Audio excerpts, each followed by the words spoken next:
Alors, Olivier, est-ce qu'on peut être très clair, là, très vite, et nous dire quelles sont les couleurs de poubelle et qu'est-ce qu'on doit mettre dedans? Et quand? J'aimerais vous dire que j'ai une solution miracle, mais Aïe, aujourd'hui, aïe, aïe.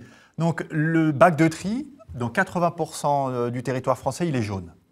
Et effectivement, sur les 20% restants, il peut être soit bleu, soit des couleurs un peu plus exotiques.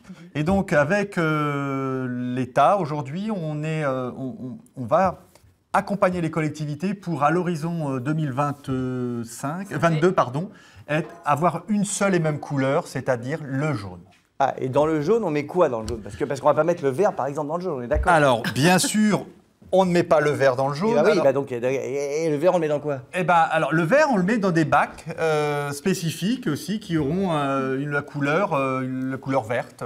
Ce qui est logique, finalement. Ce qui est logique. Le vert dans le vert, Voilà, même si ça s'écrit pas pareil. Voilà. Comme ça, au moins, ça fait un moyen mnémotechnique, Tout à comme on dit.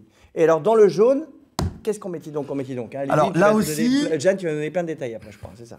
Là aussi, effectivement, pour l'instant, sur le territoire, il y a 2 consignes de tri. On est en train de simplifier le geste de tri. C'est notre grande mission aujourd'hui. Et en 2022, on veut que 100% du territoire ait la même consigne partout où on se trouve. Ah, parce que pour l'instant, c'est complexe et... Pour l'instant, effectivement, les consignes peuvent varier d'un territoire à l'autre. Ah bah c'est pratique. Ouais. C'est pour ça qu'on n'y comprend rien. Mais oui. Bah oui, c'est peut-être pour ça qu'on est tous paumés. Effectivement, ça c'est venu perturber. Et si vous déménagez, vous quittez un territoire, vous allez à un autre, vous apercevez que finalement, dans le bac, on ne met pas les mêmes choses.